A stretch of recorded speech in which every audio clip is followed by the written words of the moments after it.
The emergency klaxon echoed through the diplomatic station with an urgency that made every species freeze. Torvak Rin, alpha of the Kethrin Warpack, burst through the corridor with a terror that transcended his 7-foot frame of corded muscle and predatory grace.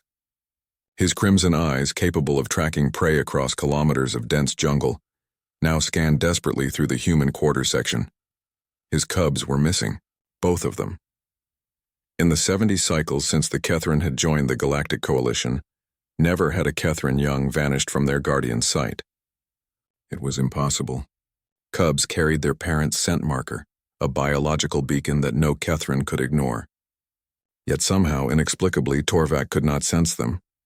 The station's security chief, a methodical Zentari with too many eyes and not enough urgency, suggested they had perhaps wandered into the waste reclamation sector. Torvak's snarl silenced that theory immediately. His cubs were trained warriors even at their young age. They would never stray into danger unknowingly. Lieutenant Arya Kess watched the commotion from her doorway, her coffee growing cold in her hands. The human liaison officer had seen Torvak exactly 3 times since his arrival. Once during the formal greeting ceremony, once when he'd accidentally triggered the fire suppression system in the commissary, and once when he'd stood guard outside the council chambers for 16 hours straight without moving. Each time he had embodied the very definition of an apex predator, calculated and controlled. This Torvak was different. This Torvak was a parent missing his children. She knew that particular brand of panic. She'd felt it herself once years ago on Earth when her nephew had slipped away at a crowded spaceport. The galaxy might span billions of light years, but fear was a universal language. "Alpha Rin," she called out, setting down her coffee. "When did you last see them?" Torvak's head snapped toward her, his triple-jointed neck allowing for an unsettling range of motion. 47 minutes ago. They were in the observation deck, watching the nebula formation. I stepped away for security consultation. Only 5 minutes. 5 minutes. His clawed hand struck the wall, leaving deep gouges in the reinforced metal. Several nearby species took involuntary steps backward. Humans had a reputation in the coalition for being dangerously empathetic and foolishly brave. Arya proved both in equal measure by walking directly toward him. "How old are they?" she asked calmly. 12 cycles. Still younglings." His voice cracked on the last word, a sound that seemed impossible from such a formidable creature. "Do they know any humans well? Have they interacted with my species before?" Torvak's ears flattened against his skull. A gesture Arya had learned meant confusion in Kethrin body language. "They are curious about humans. They asked many questions. About your weakness, your lack of claws, your strange softness." Arya smiled slightly. "Not weakness, Alpha. Just different strengths. Come with me." She didn't wait for his response, simply turned and walked toward the human residential wing. Behind her, she heard his heavy footfalls following, along with the lighter steps of station security, who weren't about to let an agitated Kethrin wander freely. Diplomatic immunity or not, the human quarters were unremarkably small compared to the sprawling spaces allocated to larger species. Arya's room was particularly modest, barely 20 square meters of personal space. But it was hers, decorated with photos from Earth, a small collection of actual paper books, and the worn leather jacket her grandfather had given her before her first deployment, the jacket that was currently moving. Arya held up a hand, stopping Torvak at the doorway. She pointed silently to her cot, where a suspicious lump rose and fell with rhythmic breathing beneath the brown leather.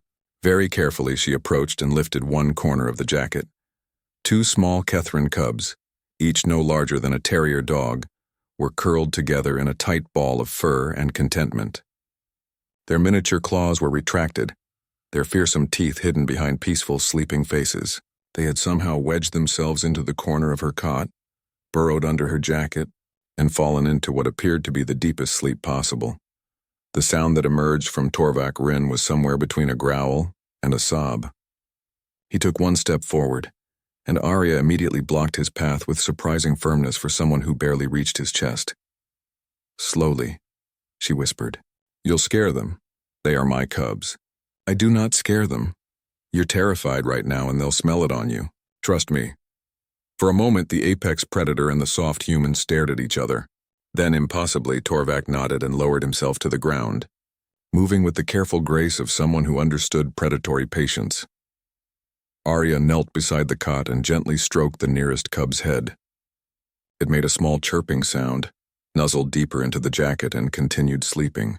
"They came to my door about an hour ago," she explained quietly, scratching at it.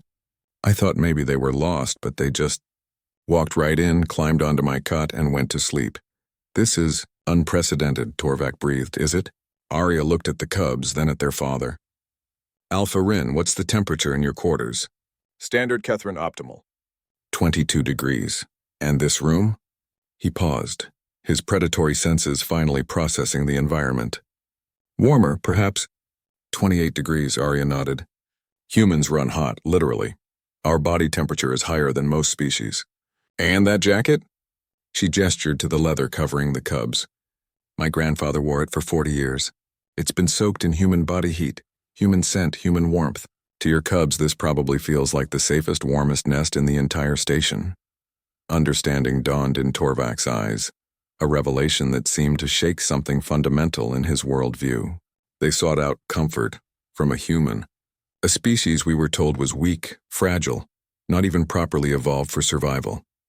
"Turns out," Arya said with a gentle smile, "sometimes the best survival trait isn't claws or fangs. Sometimes it's just being warm and soft and safe."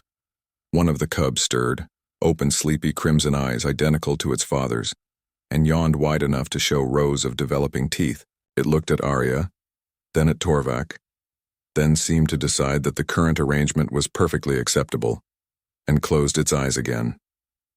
Torvak reached out with one massive clawed hand and carefully, impossibly gently stroked his cub's head. "May I?" he asked. "Of course." The alpha of the Kethrin warpack carefully gathered his sleeping cubs, jacket and all, and held them against his chest.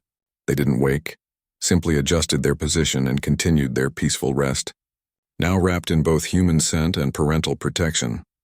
At the doorway, Torvak paused and looked back at Lieutenant Arya Kess. "We have much to learn about humans." Arya picked up her cold coffee and smiled. "And we have much to learn about everyone else. That's kind of the point of all this, isn't it?" After they left, she sat on her now empty cot and looked at the photos on her wall. Somewhere out there, the galaxy was vast and full of predators and prey, of strong and weak, of dangerous and safe. But here, on this small diplomatic station, categories were becoming irrelevant. Sometimes the fiercest warriors just needed a warm place to sleep. And sometimes the softest species knew exactly how to provide it.